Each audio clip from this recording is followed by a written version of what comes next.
unanimous consent to vacate the quorum call? Without objection. And Madam President, I would ask unanimous consent that Senator Coates, who's on the floor, that he and I be allowed up to 15 minutes to pursue a discussion about tax reform as if in morning business. Without objection. Thank you, Madam Chair. Senator Coates and I have introduced bipartisan tax reform legislation.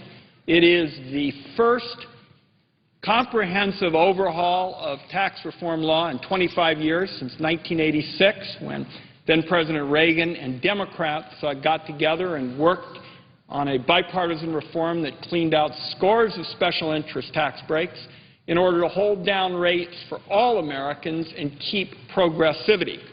And Senator Coates and I, having worked also with Senator Gregg, I had that good fortune for a number of years, have picked up on some of what was done in 1986 by President Reagan and a large group of Democrats. And he and I intend in the days ahead to come to the floor of the Senate and talk about some of the most offensive aspects of our totally dysfunctional tax system. And today we thought we would begin by discussing the alternative minimum tax. It seems to be pretty much the poster child for what is broken about the American tax system. It was enacted in 1969 after the Congress learned that 3 years earlier 155 wealthy taxpayers had paid no tax at all.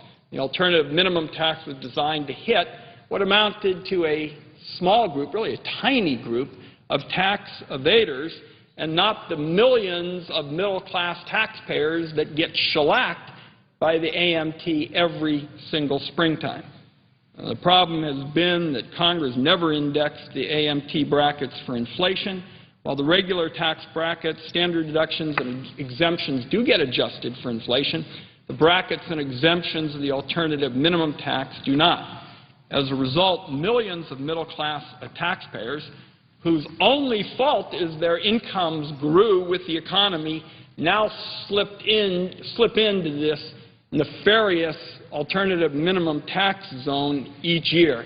And I would be interested, for purposes of starting this colloquy, to get the reaction of my friend and partner on it. We're going to bring up a number of these aspects of the tax system that indicate, that really cry out for overall reform. But I wonder what my friend's sense is about starting today with the alternative minimum tax and how important it is that reform is done there for the middle-class folks in Indiana and around the country. Madam President, Senator from Indiana.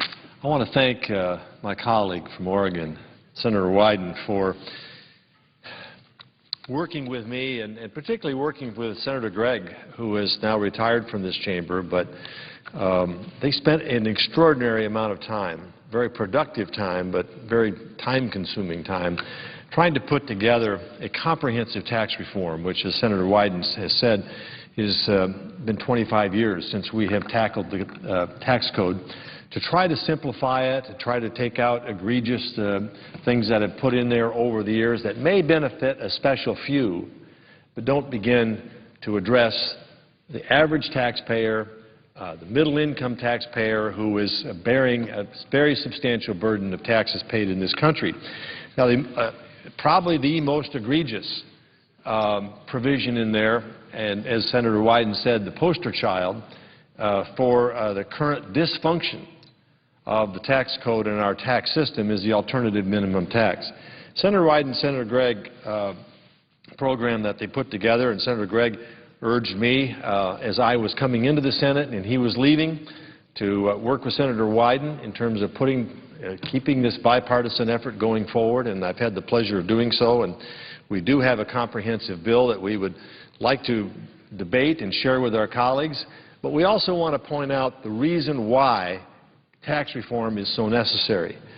A tax code that now comprises of more than 70,000 pages with more than 10,000 special exemptions and preferences is certainly something that is way beyond our founders' intention, or any intention, of taxation of the American people. And the complexity of this is literally driving everybody nuts, including the tax accountants and CPAs and those who have to deal with it every year, but more importantly, the tax filers, American citizens who each year start getting the sweats along about mid-March in terms of how they're going to get their tax return done. And if they try to do it themselves, which they ought to be able to do, and which under Wyden Coates, if it was passed, Wyden Coates would give them the simplicity of reduced rates, easy filing for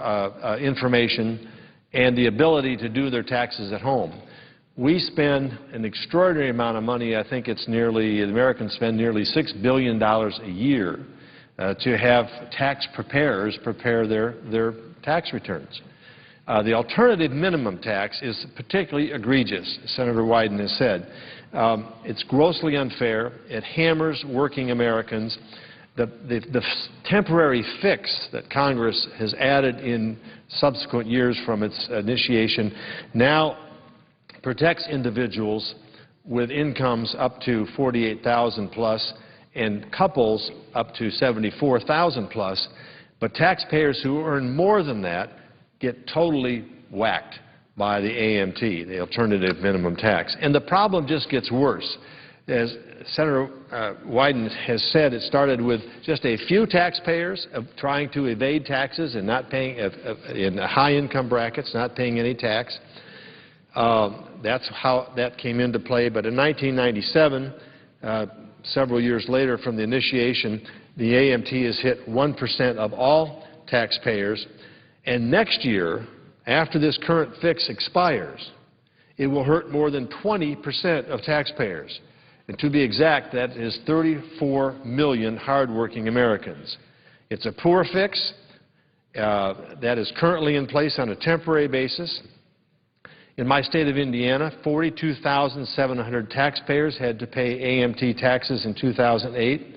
And without another extension of the patch or the fix, that'll rise to 372,000 in 2012. If you are a family with a number of children, if you live in a high tax state or local tax state, you are thrown into the alternative minimum tax computation. It means a double process by which you or your preparer has to file your taxes, and it means higher taxes never intended to hit the working class. So in continuing this, I would like to just reaffirm my thanks to the Senator from Oregon for allowing me to be part of this effort, and we look forward to many opportunities to discuss some of the more egregious portions of the tax code and reasons why we need to continue to work for comprehensive reform. And so I would ask my colleague if he would delve a little bit more deeply into this in this colloquy that we currently are undertaking. Madam President, Senator from Oregon. I hope that folks paying attention to this tax reform debate pick up on what Senator Coates has just described. When the alternative minimum tax was first debated, the country was talking about 155 people. These were the so-called wealthy folks. They were paying no taxes at all. And what Senator Coates has just described is next year, what started was a program to try to make sure that 155, people didn't end up getting a sweetheart deal, that now we're going to see 34 million people crushed by this inequitable kind of tax. It's sort of bureaucratic, water torture. We've got sort of the same numbers in Oregon that Senator Coates has in Indiana. In 2008, 44,000 Oregon taxpayers had to pay the alternative minimum tax, and without some kind of extension, or as Senator Coates and I, essentially want to do, abolish the alternative minimum tax, that's going to rise to close to 400,000 next year. And the people that are getting hammered by this alternative minimum tax certainly don't fit that small class of the so-called freeloading, wealthy folks who are figuring out ways to pay nothing. For example, a woman who earns $65,000 in 2010 will say she manages a health club. She's got, 3 kids. She had to file her taxes independent of her husband because they're in the middle of a divorce. As someone who's married filing separately, she would have been hit by the AMT in 2010, according to the American Institute of Certified Public Accountants. Think about that. A woman who manages a health club making $65,000 with 3 kids, is filling out her taxes, twice, and going through the unbelievable, headaches, being singled out under the alternative minimum tax. And I just asked my friend from Indiana, is that woman who's managing a health club in Oregon, and I'm sure you have very similar people in Indiana, is that the kind of person that the alternative minimum tax was designed to scoop up back in 1969? Well, absolutely not. I would say to the senator from Oregon, clearly, if you go back to the origin of the alternative minimum tax, it was designed to go after those handful, in comparison to the total number of taxpayers in this country, those handful that had found creative ways to avoid paying any taxes whatsoever. Wealthy taxpayers had simply been able to manipulate the tax code in a way, legally, but in a way that allowed them to avoid paying taxes altogether. And that's how all of this started.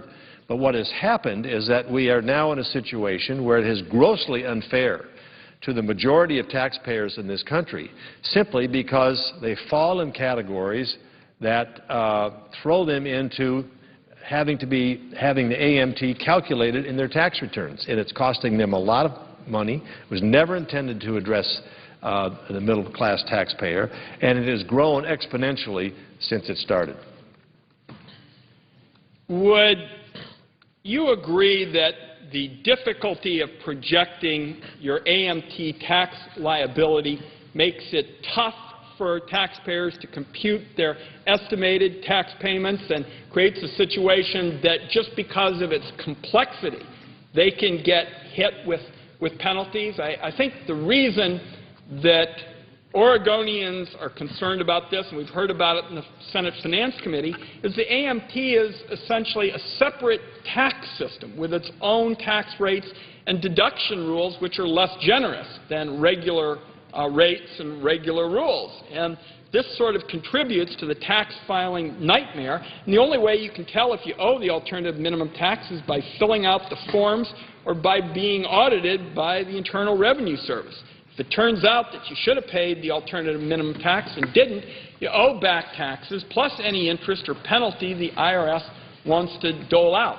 So my question is, how in the world, I would ask my good friend, how in the world is the typical taxpayer going to be able to make sense out of something like that, which I will tell you lots of accountants tell me they can't even sort through? Well, the senator from Oregon is exactly right.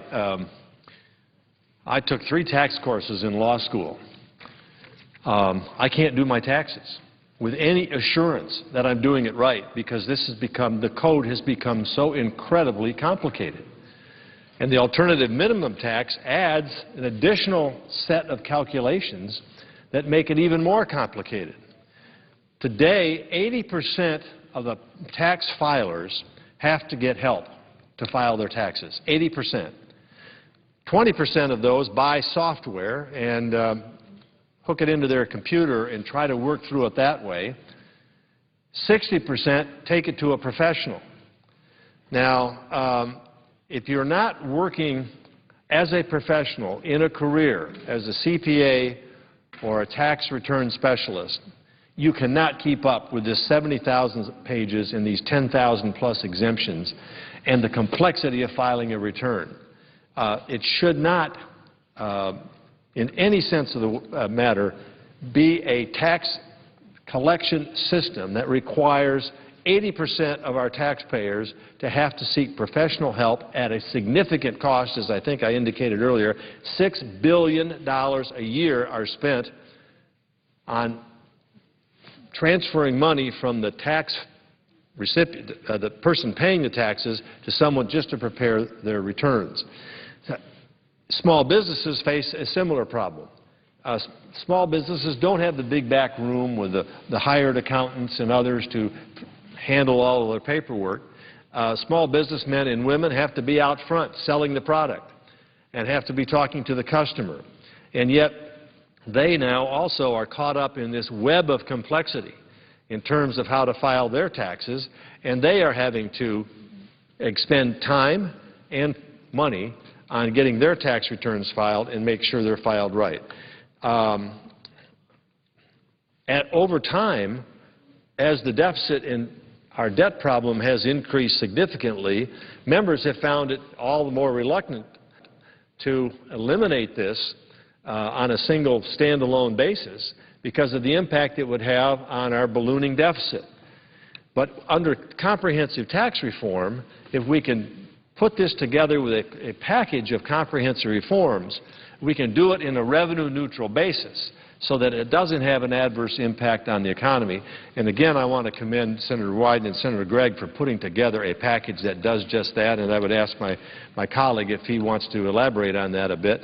I thank him for the opportunity to come down and discuss for the first but not last time some of the egregious aspects of the tax code in this country that will, I think, dictate how we should move forward and why we should move forward in enacting comprehensive tax reform, and I thank the Senator. I thank my friend. I think we're about to wrap up. The distinguished majority leader is here. I would certainly be happy to yield to him if he needs a few minutes to do the Senate's business, and then Senator Coates and I would wrap up.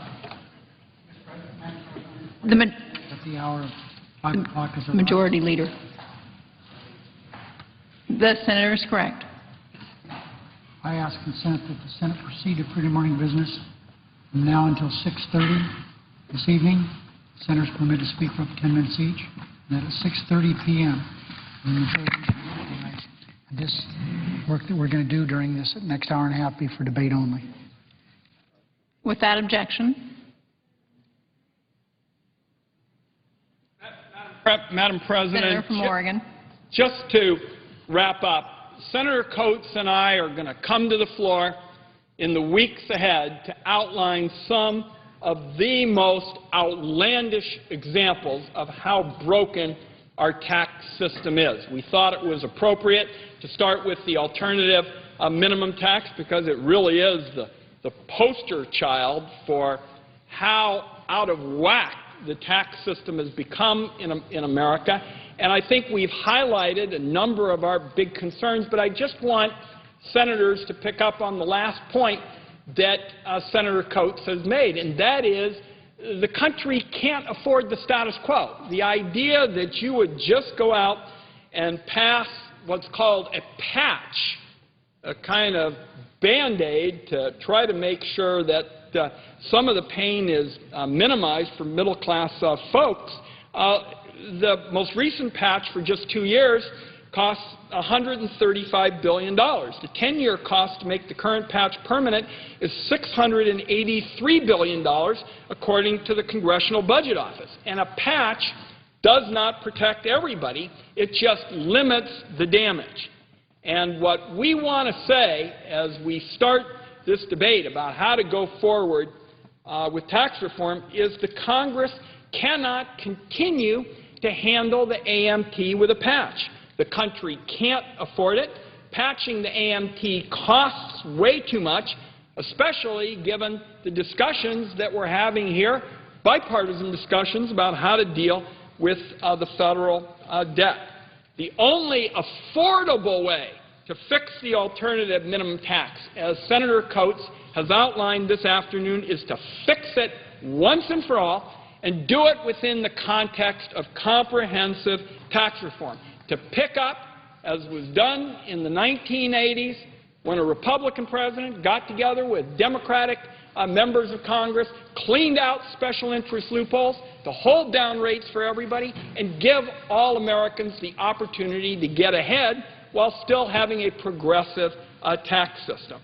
We would repeal the alternative minimum tax once and for all. Do it in a way that does not add to the federal deficit, and this is not Senator Coates and I plucking a figure out of the sky. The Joint Committee on Taxation has analyzed our bill, and under their analysis, Senator Coates and I eliminate the alternative minimum tax without adding to the federal deficit. That, in my view, Mr. President and colleagues, is a pretty good way to start tax reform, start it in a bipartisan way, and particularly by focusing on something that is so inequitable to hardworking middle-class people. So I thank my good friend from Indiana, and I'm prepared to yield the floor. If my colleague has anything else he wants to say, I just want to express my appreciation for the chance to work with him. You cannot deal with these big economic issues and the big economic challenges our country faces without going forward in a bipartisan way, and I'm very fortunate to have such an able partner, and I want to thank him. I thank the Senator.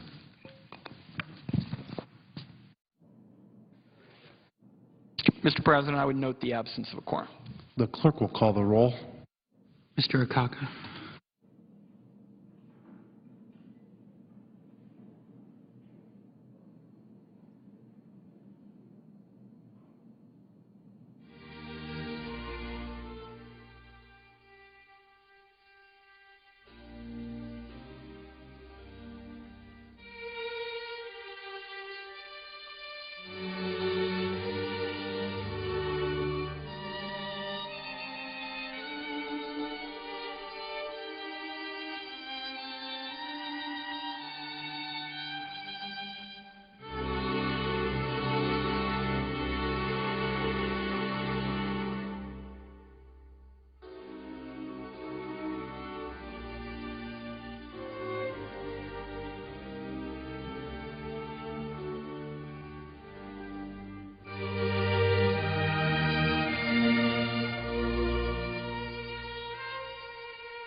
Senator from Wyoming.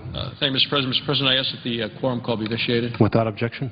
Thank you, Mr. President. Mr. President, I come to you today to visit on the floor of the Senate because since last November, the President has been trying to convince the American people that he has a plan to restart our economy.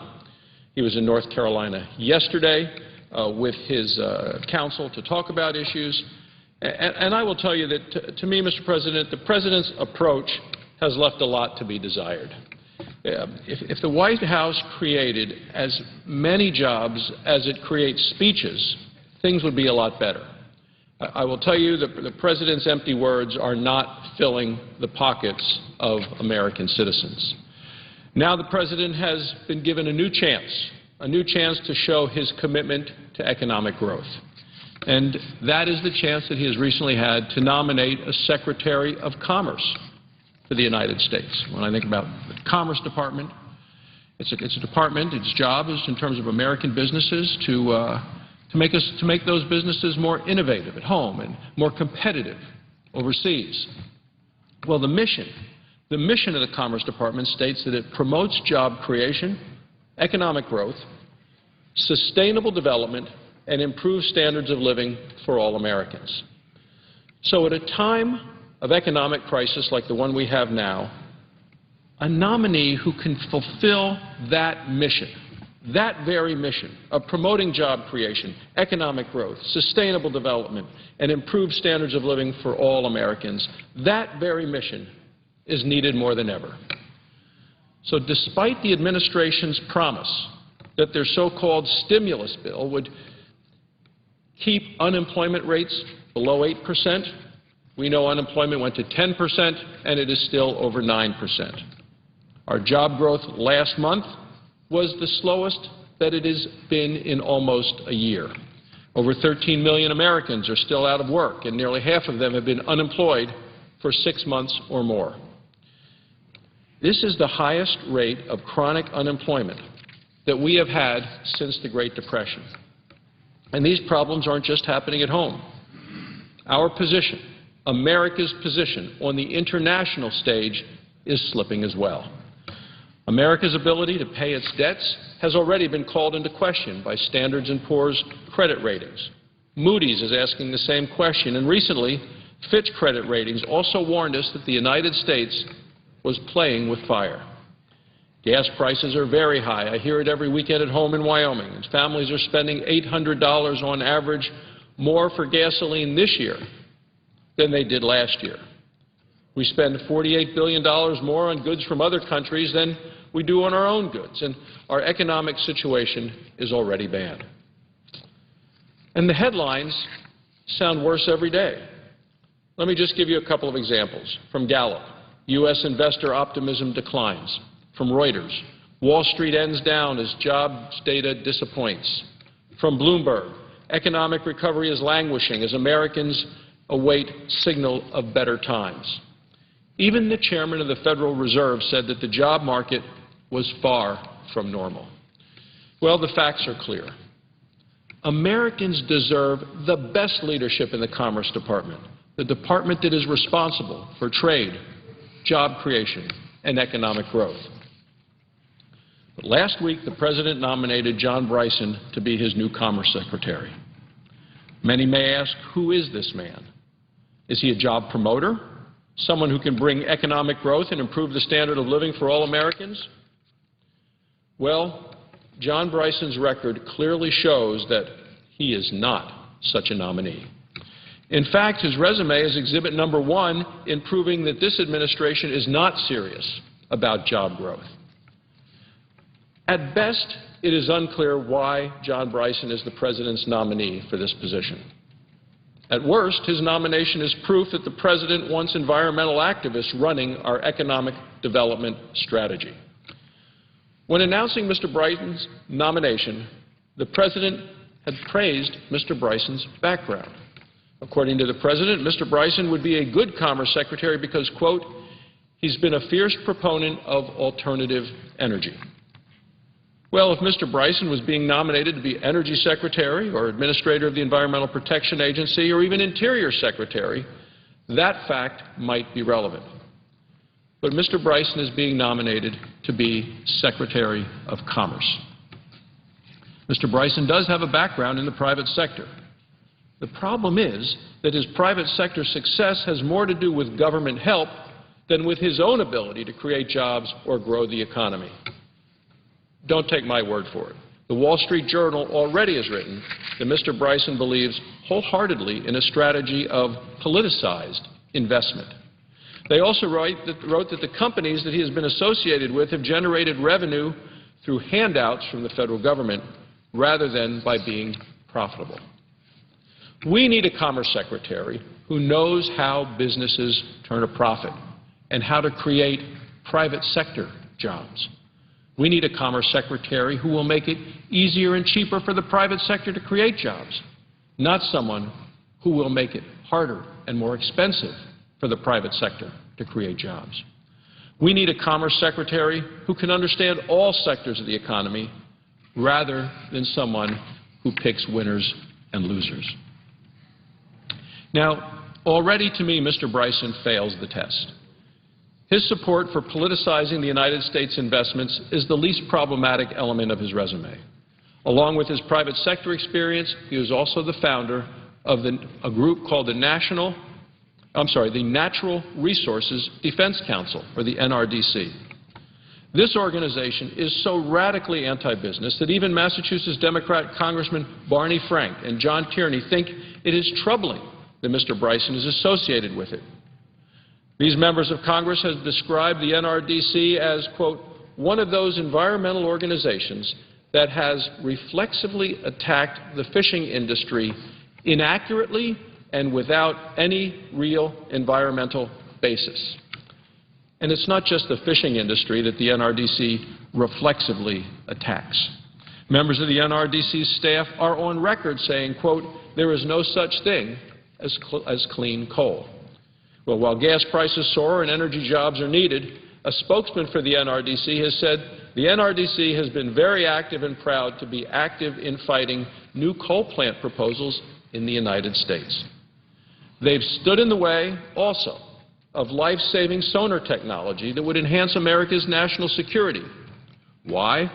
Well, out of fear that it might harm the whales. They've also filed thousands of lawsuits to stop the production of American energy. And American energy is critical and a part of our American national security. This anti-energy agenda is so reflexive that the NRDC has even filed lawsuits to further delay future energy exploration in the Gulf of Mexico. Well, the delay has already stretched on so long that even former President Bill Clinton has called it ridiculous. John Bryson's career has consistently shown that he agrees with this overzealous approach to environmental policy. When Mr. Bryson first started at Edison Electric, the Los Angeles Times said that he had founded, quote, one of the nation's most aggressive environmental organizations. But when it comes to being anti-business, unpopular policies like cap and trade is one area where he has focused. He is one of its most aggressive supporters, and the record shows it. More importantly, his own words show it.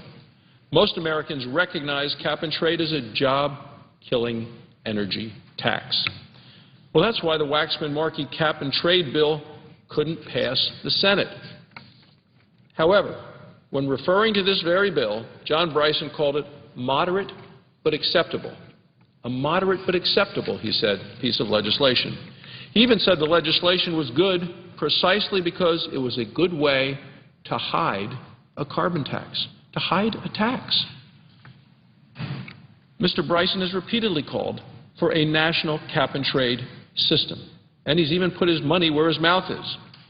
But when you say a good way to hide a tax, is that what the role of the Secretary of Commerce is, to hide taxes on American businesses, to make them less competitive, to make it more expensive to do business? I think not, Mr. President.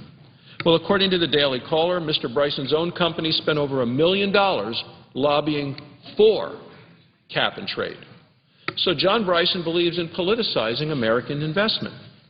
He has founded a radical environmental organization and has spent significant amounts of money lobbying for a policy that he openly acknowledges is a cover for a job-killing energy tax. Mr. President, we need a Commerce Secretary. We need a Commerce Secretary who will work at making American businesses more innovative at home, more competitive abroad. We do not need a Commerce Secretary who is more interested in taking our hard-earned dollars than in creating jobs at home. The American people deserve a Commerce Secretary who is more interested in free trade than in cap and trade. The President may believe that John Bryson is the right man at the right time. I believe that John Bryson is the wrong man at the worst possible time.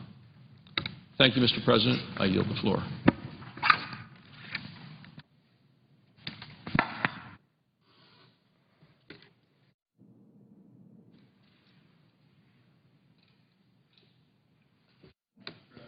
Senator from Iowa. I ask unanimous consent that Kelsey Beltramea, Nikhil Sahai, and Catherine Kiro of my staff are granted floor privilege Without objection. for today's session.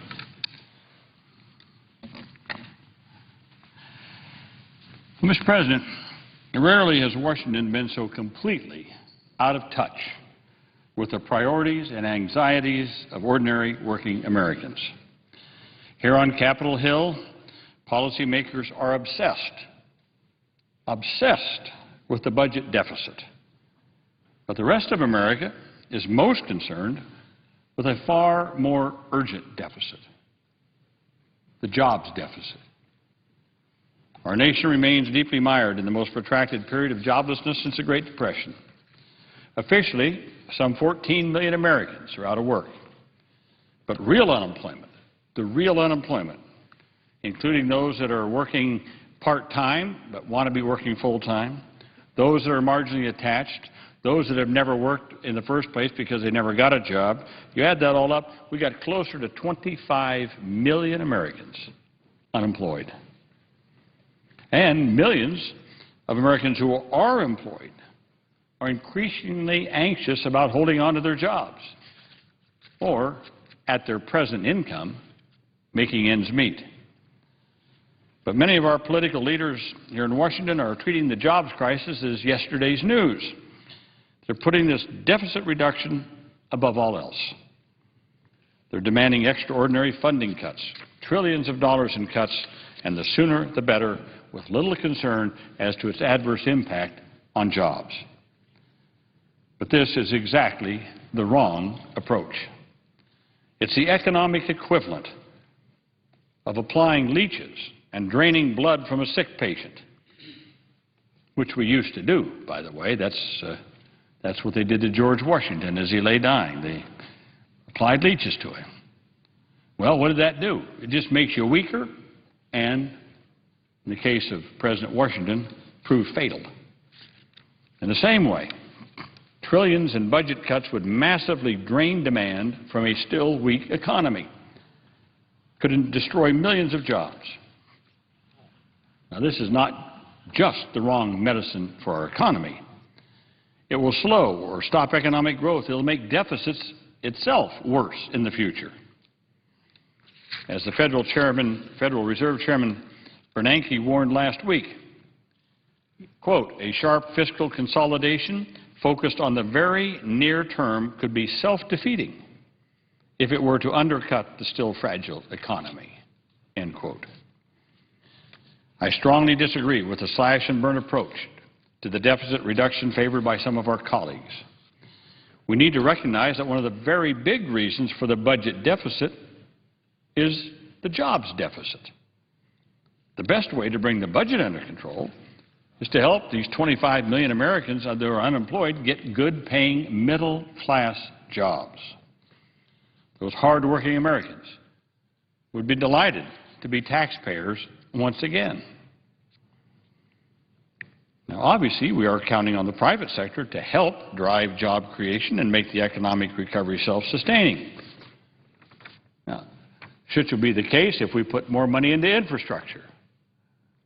You know, if we were to do our job in rebuilding our roads and our bridges, our highways, our sewer and water systems,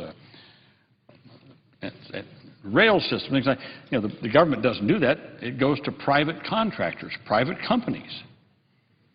Now, some of this is already happening, but certainly not at the pace that we need. Now, since March of 2010, the private sector has created about 2 million jobs. However, businesses remain reluctant to invest and hire for the simple reason there's not sufficient demand for their goods and services. All of those people that are unemployed and underemployed are spending the bare minimum, just trying to get from week to week. Meanwhile, the middle class is tapped out with stagnant incomes. For over 30 years, the middle class has had stagnant real incomes. They have insecure jobs, high levels of mortgage, insufficient pension funds, and other consumer debt. That's why the federal government has had to play an aggressive role in helping to help us recover from this great recession. Over the last 2 years, we've repeatedly cut taxes. We've extended financial aid to the states. That helped prevent massive layoffs of teachers and first responders and other essential employees. We've made major investments in research and education and infrastructure. All of these have either preserved jobs or created new jobs. Listen to this. We have gone from when President Obama took office, we were losing 700,000 jobs a month. 700,000 jobs a month. That's just a couple of years ago. Now we're adding new jobs for the first time, and we've had 16 now consecutive months of adding jobs. Not enough, but at least moving in the right direction. The Economic Policy Institute estimates that as of the fourth quarter of 2010, the Recovery Act had created or saved up to 4 million jobs and as many as 5 million full-time equivalent jobs. The Nonpartisan Congressional Budget Office estimates that through the end of 2010, the Recovery Act had raised the real inflation-adjusted gross domestic product by as much as 3.5%. So to those that said the Recovery Act didn't do anything, that's nonsense. That is absolute nonsense. It did a lot. But here's the problem. The shot in the arm provided by the Recovery Act is now winding down. In the absence of further federal assistance, many states are making deep budget cuts and layoffs of public employees. Listen to this. In Texas, Governor Perry has proposed to cut education funding by a staggering $10 billion in Texas. New York City, Mayor Bloomberg has proposed laying off 6,000 teachers. Total state and local government layoffs since August of 2008 have been nearly 500,000. If the federal government follows suit with massive short-term spending cuts, the prospect of a double-dip recession will be all too real. Last week, the Federal Reserve Bank of New York published an article about what it called the mistake of 1937, referring to premature fiscal and monetary pullbacks that cut short the fragile recovery and ended up prolonging the Great Depression. Princeton economist Paul Krugman says that in important ways we've already repeated the mistake of 1937.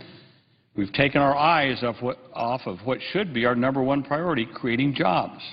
We have pivoted just since, 6 months ago, since the last election, we've pivoted to an obsession with deep short-term budget cuts, which by their very nature will destroy jobs and weaken the economy. Now, everyone agrees that we must take aggressive action to reduce the deficit, but we have to do it right. We need to reduce long-term deficits, but in a way that absolutely minimizes immediate job losses. We need to reduce the deficit in a balanced way. Unfortunately, the extreme budget authored by Congressman Paul Ryan, supported by almost every Republican in the House, and I would say also in the Senate, would make our fiscal and jobs problems far worse. That Republican budget lavishes yet more tax cuts on corporations and the wealthy, as it slashes investments that undergird the middle class in this country, everything from education funding to Medicare and Medicaid. Now, let me just state what I think is obvious. If working people and the middle class are going to take a hit in tough times, it shouldn't be to pay for tax breaks for the wealthy. If the middle class is going to take a hit, let's use those taxes to put money into rebuilding the infrastructure of this country. Put it into better education, better schools, better teachers. So I've often said the key to renewing America and restoring our economy is to revitalize the middle class. That means investing in education, innovation, infrastructure, boosting American competitiveness in a highly competitive global marketplace. It means restoring a level playing field with fair taxation. Fair taxation. It also means an empowered workforce, a strong ladder of opportunity to give every American access to the middle class. I believe that corporations and the wealthy can return to the levels of taxation they had in the 1990s, when the economy boomed and incomes also skyrocketed. It's absurd to take the position that any dollar in tax increases that result from having the wealthy pay their fair share or ending tax loopholes is bad and unacceptable. I think that's absurd to take that position. While at the same time you take the position that it's okay to slash funding for education, for infrastructure, for research. In both the 1980s under Ronald Reagan and 1990s under Clinton, we achieved a sensible balance of revenue increases plus domestic and Pentagon spending cuts in order to dramatically reduce deficits, while we protected the middle class and we maintained safety net programs. I agree with the economists who believe that given the fragile economic recovery, we should not reduce fiscal support for job creation at this time. Deficit reduction efforts can start, but we should sequence the lion's share of spending cuts so that they take place in the midterm and the long term, when the economy is recovered. But now we have to keep our priorities straight. Deficit reduction, yes, is important, but it's not our most important economic challenge right now. Our most urgent economic challenge is the fragile economy and the jobs crisis, and the fact that the middle class in America is under siege. The middle class, in fact, is being dismantled as fast as big corporations can ship our manufacturing jobs overseas. People are losing their savings, their health care, their pensions, in many cases even their homes. With good reason, people feel that they're losing the American dream for themselves and their kids. That's why we can't look at the deficit reduction challenge in isolation. We can't just take draconian slash and burn approach to the budget. Smart countries in tough economic times don't turn a chainsaw on themselves. The extreme Republican budget is far more focused on shrinking the size and role of government than it is really on cutting the deficit. Instead of that budget, the Republican budget, which is being sold through fear and fatalism, we need a budget that reflects the hopes and the aspirations of the American people. We need a budget that allows us to continue investments that boost competitiveness, creates jobs, strengthens the middle class. There can be no real economic recovery. There can be no return to fiscal balance without the recovery of the middle class in America. That's why our immediate #1 priority must be helping to create jobs, putting people back to work. That's how we'll start to restore more demand for goods and services, the key to healthy economic growth. And economic growth, in turn, will help generate the revenues that will help bring deficits back into balance, into rough balance. So this is our most important job in front of us. And yet all we hear is the constant drumbeat. Cut the size of government, cut spending, slash and burn and cut everything that supports the middle class in America, ship our jobs overseas, more tax breaks for the wealthy and big corporations. We need to be focused on rebuilding the infrastructure of America because that is most necessary now, and that is one of the fastest things we can do to put people back to work and to start stimulating the economy. We need to put more money into education, rebuilding our schools across America, hiring better teachers. Mr. President, we need a longer school day, and we need a longer school year. I know some of the young people probably don't want to hear that. Most young people in Europe, Asia, Japan, they don't go to school 9 months out of the year. They go to school 11 months out of the year. They don't go to school for 5.5 or 6 hours a day. They go for 8 hours a day. And we wonder why they're getting ahead of us.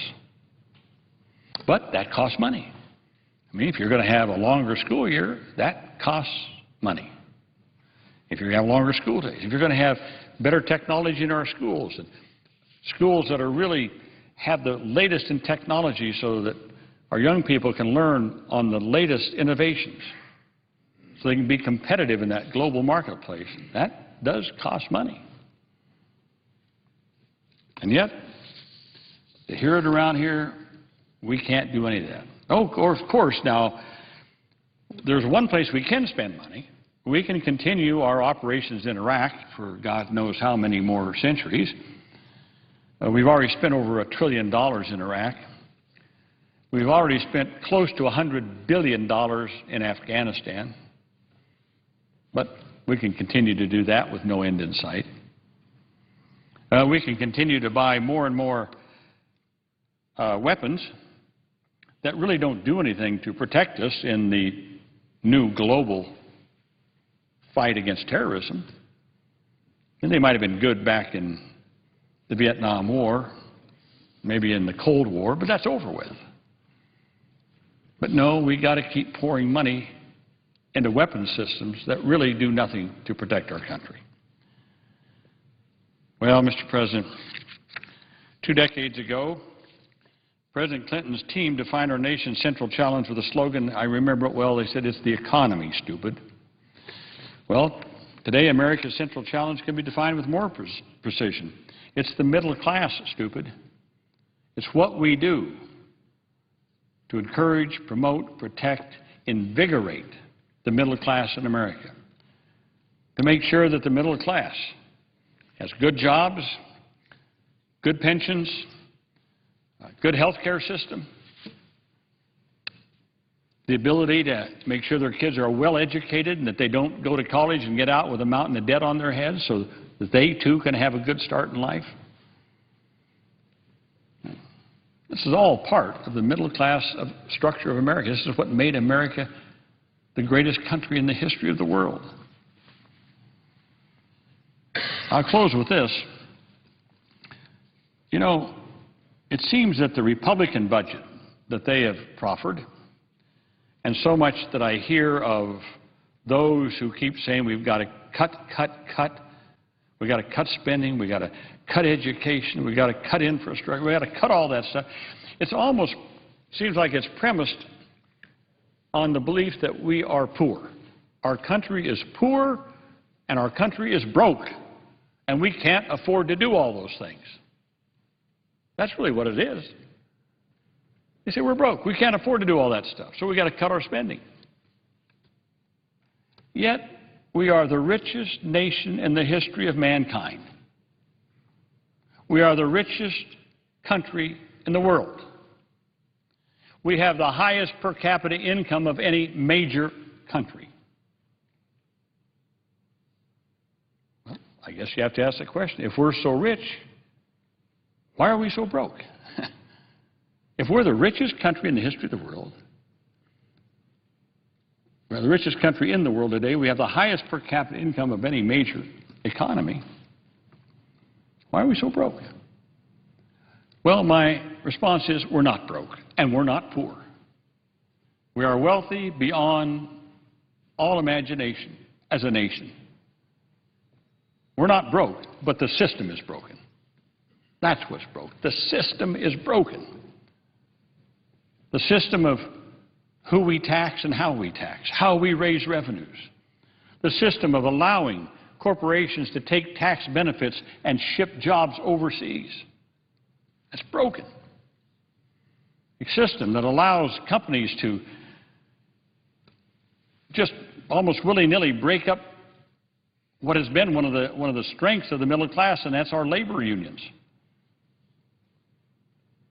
It's what labor unions. They're just breaking up labor unions because they know that the middle class working together in organized labor has been able to bargain more effectively for better jobs and better wages, better conditions of employment. You break them up, you can reduce their incomes, and more of it can go to profits, more of it can go to higher CEO salaries. That's the system that's broken. You can cut all the spending you want. You can cut federal government that's bare bones. It's going to lead to another great recession, maybe even a depression. Maybe even a depression. If you want to do that, that is a dead-end road. We need more stimulus now. Does that mean we got to borrow more money and go further into debt? Not necessarily. Why don't we fix this unfair tax system that we have and generate more revenues to come into the federal government? Why don't we say those who made so much money in the last decade or so, well, maybe you ought to pay a little bit more. And for big corporations, paying a little bit more. And for the federal government to put that money to use in rebuilding the infrastructure, educating our youth, and having a health care system that is affordable and comprehensive. That's what we ought to be doing. That will support the middle class. And in supporting the middle class, you will then support economic recovery. I will close again with this. There will be no economic recovery in America of any substance or lasting any length of time without a recovery of the middle class. It's the backbone of our country, the middle class, Mr. President. It's time our political leaders showed some backbone in supporting the middle class. Mr. President, with that, I yield the floor. I note the absence of a quorum.